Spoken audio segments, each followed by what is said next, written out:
श्री राम समर्थ। जून 15। मैं सिर्फ नाम में ही हूँ। कोई आदमी कितना ही बड़ा हो, पुराण और प्रवचन बहुत अच्छे ढंग से कहता हो, लेकिन यदि वह नामस्मरण में न रहता हो या उसकी संगति से भगवान का प्रेम निर्माण न होता हो, तो उसे कभी संत नहीं कहा जा सकता। संतों के नाते रिश्तेदार संत ही होते हैं ऐसा नहीं है। हम नौकरी करते हैं तो कोई ज़रूरी नहीं है कि हमारा लड़का भी नौकरी ही करेगा। उसी तरह कोई भगवान का भक्त है तो उसका लड़का भी भगवान का भक्त होगा ऐसा नहीं कहा जा सकता। हाँ, चाहे कोई संत ही क्यों न हो जाए, व्यवहार उसे सामान्य आदमियों के समान ही करना चाहिए।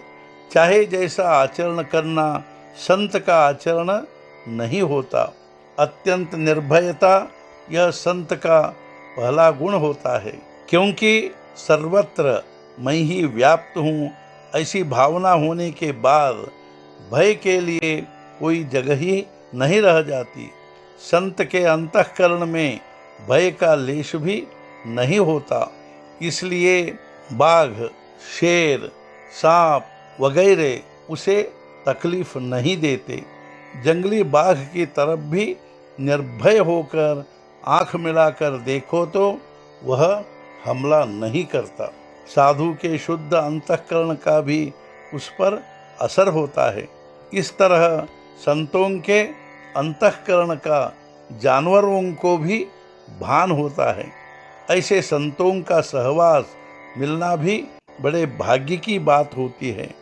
परमेश्वर के प्रति प्रेम होना या सतत नामस्मरण करना, यही संतों की संगति में रहकर साधना है। संतों का अखंड सहवास नामस्मरण से ही हो पाएगा।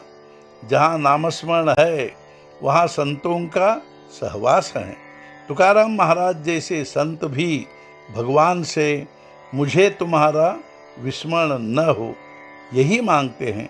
इसी तरह समर्थ रामदास भगवान से कहते हैं, तुम्हारा योग यानी तुम्हारा सहवास मेरे जीवन में निरंतर होने दे।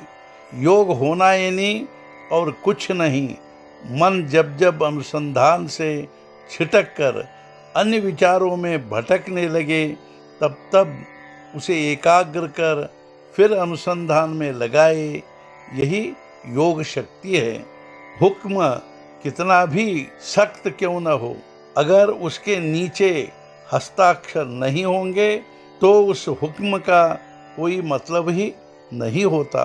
साहिब के हस्ताक्षर के कागज का महत्व होता है। नामस्मरण सब साधनों में हस्ताक्षर जैसा होता है।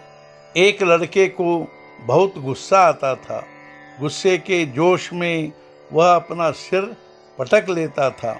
मैंने उससे कहा, रोज स्नान करने के बाद अपने पेट पर चंदन से राम नाम लिख लिया कर, और जब जब गुस्सा आएगा तब तब उस नाम की ओर देखा कर। और इस प्रयोग से उस लड़के का गुस्सा अपने आप शांत हो गया। सचमुच नाम में कितनी शक्ति है, अनुभव करके ही देखो। मैं आज तक सबको नाम ही बताते आया हूँ। मैं यहाँ नहीं हूँ, मैं वहाँ नहीं हूँ, मैं गया नहीं हूँ, मैं जाता नहीं हूँ, मैं केवल नाम में ही हूँ। जिसके पास भगवान का नाम है उसके आगे पीछे मैं हूँ ही। आज का मुख्य विचार, मैं सच कहता हूँ, तुम सब भगवान का नाम लेते रहो, इसके सिवाय मेरी कोई भी अपेक्षा नहीं है। सद्गुरुनाथ महाराज की जय। जय जय रघुवीर समर्थ।